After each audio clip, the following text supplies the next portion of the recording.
3, 2, 1. Welcome everybody to Too Legitimate. Too Legitimate Podcast. Heck yes, I'm Bryan and this is Alexandria Wanzer. We're just two film critics trying to keep it real in the landscape of movies today. In 2023, live in hot-ass Dallas, Texas. Oh my gosh. I don't feel like this is normal for June. It's not normal for June. Like, literally, you walk from the house to the car and drenched in sweat. Yeah, I'm like, I can't. Are you hot or cold person? Normally I get cold, but right now I'm hot. Hot. We're hot. But we're also hot. Too hot in a hot tub. So you last saw Allie doing No Hard Feelings with Jennifer Lawrence. Super funny movie. Super funny. Hope you went to go see it. Yes, it's been out for a week and I hear it's doing well. Go J-Law. This is kind of like your first foray into the film critic side of things. So I know you're an actress, you're a model, but how are you feeling so far about this film critic stuff? I think that it's very, very cool. It's another side of movie industry, entertainment industry that, I kind of get to delve into, and it's actually pretty cool. I like it. You like it? You yeah. like it? What do you like about it? What are some of the things so far that you've liked it out of the two you've done so far? Just being able to go see, first, being able to see the movie before everybody else. Right. Lots of bragging rights. Lots of bragging rights. That's a major perk. And then also, I love how they do, the fun giveaways, and you kind of almost feel like you are a part of, the movie. Right. So that's been cool. It's been really fun. Good. I'm so happy. So today we're talking about Ruby Gillman, Teenage Kraken, the new animated movie that I think is going to make buku dollars. But first we got to talk a little bit about animated movies. So have you always had a love for animated films? I really have. When I was younger, I had, and I still think I do have all the Disney movies. So like those old white clamshell VHSs? Yes, oh, yeah. God. Mm-hmm. And my mom was trying to give them away to some of her I'm like, no, what are you doing? Keep those. Those are collector items. No. But yes, I love everything Disney, and I like all the Toy Stories. I pretty much like everything that's animated. Anything that animated. Yeah. So growing up, what did you like? Like, what was your go-to when you were, around 4 to 8 years old that you always had to have on? Snow White. Okay. The Great Mouse Detective. Okay. A Goofy movie. The Great Mouse Detective is an underrated film. Most people don't know mention what it is. that. Yeah. No, it's one of my favorites, and it's so crazy because now, you know what my favorite show is? What? Dateline. So I think that, I knew that I was a detective person, all that drama, Dateline stuff at a very young age. So what Allie's trying to say, she was always into true crime before true crime became a thing. With the Mouse Detective. Yeah, exactly. All right, Netflix. I'm giving you free storylines here. True crime doc with the Mouse Detective. People would watch, right? Yes. And you said Snow White because it's the story, or the dwarfs, or just all of it? I think just because of the story. I thought that the story was interesting. And a Goofy movie. A Goofy movie's next level. I know. Was that Tevin Campbell that did the song for the Goofy movie? I don't know, but I loved it. Okay. Stand up, even if you're gonna shout out loud. Yeah. I think that's what it is. All right. Shout out to Tevin Campbell. Oh yeah, shout out. Woo-hoo. Still singing the song. How many years later? It's weird because the Goofy movie has such a cult following. They haven't redone one or made a CGI one. It is weird. It is. Because I feel like out of all of the Disney movies, Goofy would be the one to do, right? Right? Do that again? Oh my God. So has your love for animated movies changed since you were younger now? Do you view them differently? Do you go in with a certain expectation, or is it just still pure magic and wonder? Well, I feel like I know that there's always going to be some sort of lesson in the movie, but I love them now just as I did back then. Okay. So if you're following Disney movies, even way back from Bambi or whatever. That was another one. Right? There's always a death. Somebody always dies in the beginning or almost at the beginning, right? And, I saw this the other day. It said, why is there never a mom? Like it was in an article, and there's never a mom in the Disney movie. Yeah, there's a wicked stepmother. Yeah, but there's not aunts like and uncles. yeah. It's never like a true mom and dad. I guess like 101 Dalmatians has like the couple almost, but there's not a mom and dad figure. Yeah. You know, because like even in Lion King, Mufasa dies. Yes, and then it just becomes like kind of him. Like she was there, but kind of in the background. Right. No, it's weird to think about, like Disney doing that, and like even like Disney-esque movies that are not Disney, like let's say E.T., you know, single mom with kids, you know, there's not like the family, the picture perfect family. There's always some drama there, or some trauma, and I think people can relate to that, and you maybe in that element of not having you already automatically bond with the character. I don't know why I'm pointing to little Mario here, but because who knows who his parents are. I mean, that movie did great, so. Right, 1.3 billion and growing. That's still. That's crazy. Oh my gosh. Still have yet to see it, but. It's not bad. It's not bad. Crazy. But yeah, another animated movie. But I think, you know, I still try to look at them as though I'm a kid going into them today. Yeah. Because Pixar does so well still, and you know, even with movies like Shrek. Yes, that's another one I thought about. Like Shrek was one of those first animated CG movies that really got it for all audiences. There was stuff for adults, there was stuff for like the stoner crowd, there was stuff for little kids, and it was brilliant. And then where some other animated comedies are just strictly for kids or strictly for somebody else, but I like it when it's for everybody. I do too. I do. Yeah, and I going out of this movie theater, you know, I heard, you know, one of the moms say, "Wow, that movie was way better than I expected," and I was like, "Yeah, I guess me too," because I didn't really know what to expect, honestly. Right, because when you see a movie, you're just like, okay, another animated movie. What are we doing? It's called Ruby Gillman Teenage Kraken. Yeah. It's a long title. And you just hear Kraken. There's like, okay, octopuses and monsters. And have we seen this before? What's going on? So, going into Ruby Gillman Teenage Kraken, which is in theaters this weekend. So, did you have an expectation going into it? If you did it succeed it? Did it come under? What do you think? I honestly did not have any expectation. I had no idea what... I mean, I read the little preview, but I didn't really have any expectation of what the whole story was going to be about, but it definitely succeeded what I thought that it was going to be about going in. It was a really, really, really good movie, and it kept my attention the entire time. It was so good!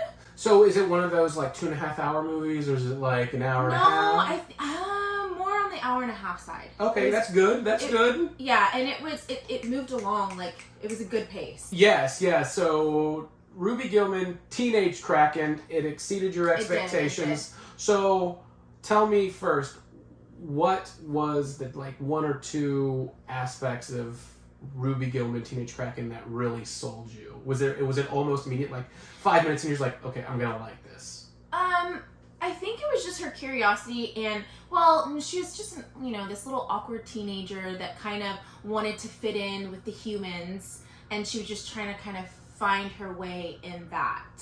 Okay, so is it a little like Little Mermaid-esque? It's funny that you say that, because there is a mermaid in there, but no, not really. Okay. It's kind of like battle of Kraken versus mermaid.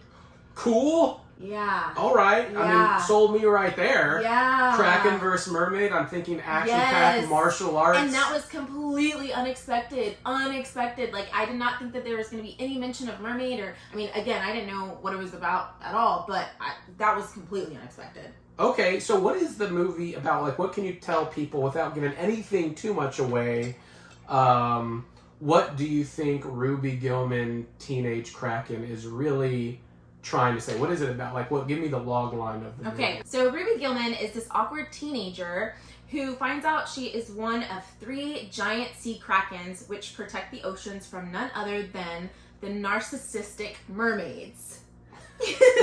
So she befriends a new friend from school who turns out to be a mermaid, and her family's arch nemesis, who has been trying to get the trident from Ruby's grandmother for over 15 years. In the end, Ruby uses her powers to save her family. Okay, so she's trying to be human, but she kind of comes to terms with who she is inside. Yeah. To kind of very Disney-esque, but I like when that happens because appealing to kids maybe. You want to have that self-confidence. You want to be happy from where you're from where you come from, right? Is that kind of like... Yep, that's exactly what I was going to say. That's one of the lessons. But, like, she didn't know. She kind of... She tried to hide who she was at first. Okay. And then once she got a taste of the ocean and met her grandmother, she kind of, wanted to know more about who she was. Which is good. It's just good in life. And I think maybe once you're in your teenage years... and growing older, you kind of want to find out where you come from and all the past history. They kind of bring that up? Yes, they did. Again, she's like when she found out that she was one of the 3 giant sea krakens, I think she was like, oh my gosh, she didn't realize, and I think that's when she wanted to explore more, and she actually got mad at her mom because her mom was trying to keep all of this a secret because she was trying to protect her. Okay. And so she was kind of, upset with her mom for her mom keeping this from her. Yeah. So there's teen angst, there's trying to overcome and stuff like that. Yes. So did it hit you in the emotional feels everywhere? Yes, because she was super brave. Like she wanted to, this guy she wanted to ask out to the prom, but she was super nervous, and I think that he was trying to ask her out too, and they had a little moment where he fell over, and that's whenever, like, she was really, really scared to go into the water because her mom said, no, don't go into the water, but she ended up going to the water, and that's how it kind of happened, where she kind of figured out who she was, but she didn't stop, and then again, after she befriended, Narissa is her actual name. Narissa? Yeah, Narissa. All right. She, was going to help her with getting the trident, but in the end, nope, that wasn't actually what she was supposed to be doing, and so she ended up coming with her family and saving the trident from her. Cool. All right. So it seems like a pretty cool story. So what about voice performances? Because a lot of Pixar, a lot of Disney, they bring in big names, A-list actors. You're seeing. All right. Yeah. I'm gonna say sorry because I was thinking about it the whole time. I'm like, that's Jane Fonda. Was it Jane Fonda in there? I don't know. I don't know. Oh yeah. But I'm 100% sure let's look that up. The grandmother was Jane Fonda. Let's look that up. We're gonna look that up here. Jane Fonda, you are correct. It's grandmama. Grandmama. It's like grandmama. Yeah, and she says it. It's mama. You have to put the mama at the end. Okay. Will Forte is one of the cast members. Toni Collette. Okay. Which is good. So who plays Ruby Gillman? Lana Condor, who I don't recognize, but well, to all the boys I've never loved. Great series right there. Okay. So she's in that, and now she's Ruby Gillman. So that's pretty cool. Yeah. So, but Jane Fonda is like, oh my gosh, she's like everywhere younger now. and younger and younger. I like, geez. Jane Fonda's hit the point in her career where she's working with friends, she's doing really fun things, and she's having a ball on screen. I love that. We can only hope when we get 70 or 80 years old to have a ball like that. I know that we are just like her. Now, is this a musical? No, which I like. All right, good. I like that it wasn't musical. Okay. It was just a regular storyline. All right, so keeping with the story. The story's good. It can fit adults and kids. Yes, yep, absolutely, yeah. All the way around. All right, on levels, on like percentages, the story, is it funny? Is it sweet? Is it emotional? How do you rank those? It's all of it. I feel like I would give it like, overall, I feel like I say everything is a 10 out of 10, but really, it really was good. Like, I would give it a 10 on all of it. 10 out of 10? Look at this. Yeah, because we took our stepson, and he really enjoyed it as well. Like, he thought that it was like, he was like, oh my gosh. He got a little slap band. Okay. And he's like, I'm going to wear this forever. Even when I go to the World Cup, because he's really into soccer. I'm going to wear this whenever I'm in the World Cup. There you go. Wearing that slap bracelets has come back. Yes. Oh my goodness. So it's funny, sweet, and emotional. Yes, 10 out of 10 right here. Yes. Go see it. It's so good. So visually stunning. So Pixar pretty much constantly like ups their visuals every movie, and so does DreamWorks, everybody, Sony. It seems like every year the CGI animated stuff gets better and better. Is this one of those? Yes, and I like that, again, it has a lesson in it in which that, like, appreciate where you come from, and, don't trust everyone you first meet, because not everybody is who they seem to be, and ultimately you're stronger with your family. Some of the facts about this movie, some of the fun facts that you want to know. So the director of Ruby Gillman, Teenage Kraken, is also the guy who directed The Croods and The Croods 2. And one of the writers of Ruby Gillman has been the writer and producer of the South Park series, the South Park movie. Does that blow your mind? Kinda. Was there any some fun South Park stuff in this movie, or just no, that was an adult humor? No, not that I can recall. Okay. But probably if there were some funny parts, but I didn't link it back to South Park. Okay. Yeah, because, I don't know, when you think of South Park, it's just like this. You think of dick and fart jokes, yeah, right? Exactly. Yeah. And it wasn't like that at all. Okay, all right. I'm curious. I just like seeing where people come from, and it's like they're so talented that they can do something like South Park and then do a very family-friendly thing. Oriented movie, yes. I think this movie, Ruby Gillman, is going to go up against this weekend Indiana Jones and the Dial of Destiny. Any predictions of Okay.